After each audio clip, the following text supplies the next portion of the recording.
Bonjour, je m'appelle Calvin Soares-Sindial, je suis le coordinateur du collectif Mémoire coloniale et lutte contre les discriminations. Je suis coordinateur à titre bénévole comme militant de ce mouvement. Alors c'est un mouvement qui est un collectif qui rassemble plusieurs associations. Des associations afrodescendantes, donc qui comprennent des personnes d'ascendance africaine.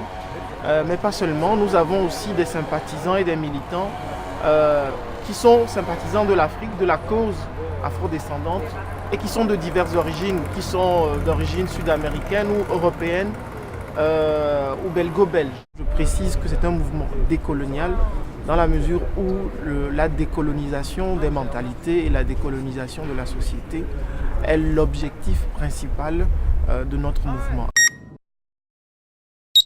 Alors nous sommes ici à la place Lumumba, que nous considérons comme la place Lumumba. Nous prenons Lumumba comme un symbole, mais au-delà de Lumumba, c'est une lutte symbolique pour montrer pourquoi il est important que ce travail de mémoire soit fait. C'est quelqu'un qui a lutté pour la libération des peuples, dans la mesure où ce qui était appliqué au Congo, il faut le dire à l'époque, c'était de l'esclavage. Si vous allez en France, il y a des rues à son nom, des avenues à son nom. Vous allez aux Pays-Bas, c'est la même chose. Vous allez en Allemagne, il y a une statue. C'est comme ça dans plus de 77 pays dans le monde, jusqu'en Russie et au Kazakhstan. Seule la Belgique refuse de donner son nom à une infrastructure dans ce pays, alors que le Lumumba, c'est d'abord une histoire belge. Et je reviens à ce que je disais au début. Le problème, c'est que la Belgique ne veut pas voir son histoire en face, dans la mesure où elle porte une responsabilité dans la mort de cet homme et une responsabilité qu'elle a reconnue. Cette place, et nous sommes tout à fait prêts à discuter avec la commune dans la perspective de voir si c'est cette place ou pas. Mais pour nous, il faut que les citoyens afrodescendants belges s'approprient également l'espace public. Partout dans l'espace public, on a des noms de gens qui ont torturé, qui ont tué au Congo, dans ce lien historique qui existe entre la Belgique et l'Afrique. Le colon ou le descendant de colon ne voit pas l'histoire de la même façon que le descendant de colonisé. C'est tout à fait normal qu'il y ait une mémoire conflictuelle. Maintenant, si on veut passer à une mémoire partagée et un jour peut-être aller vers un idéal, la réconciliation des mémoires, il est tout à fait utile d'ouvrir le débat et de donner des signes positifs dans ce sens. Et nous estimons que la place Lumumba sera un signe positif de la part des autorités par rapport à leur volonté d'aller justement vers ce travail de mémoire.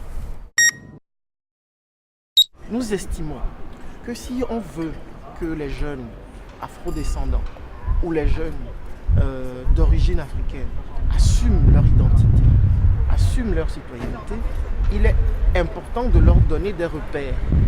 Il y a eu une étude sur l'ethnostratification du marché de l'emploi, par exemple, pour prendre un exemple concret, et quelles sont les populations qu'on retrouve au bas de l'échelle. Ce sont les populations d'origine maghrébine et les dernières sont les populations noires.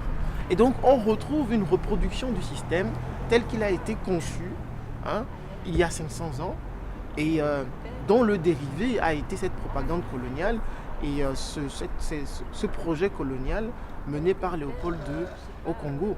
Et donc, aujourd'hui, il est important, nous sommes en train de travailler avec les scientifiques, mais il faut préciser aussi qu'au sein du collectif, il y a déjà des scientifiques. Revenons un peu sur l'histoire, parce que la manière dont on écrit l'histoire, finalement, a un impact et détermine la façon de penser de plusieurs générations.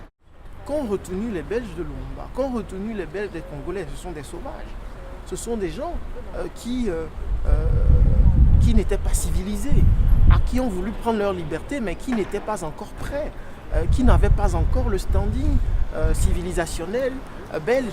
Nous souhaitons avoir des documents vulgarisateurs, des modules vulgarisateurs, dans la mesure où le public, le grand public, ne va pas dans les universités, ne va pas dans les bibliothèques pour lire des bouquins de 500 ou de 600 pages.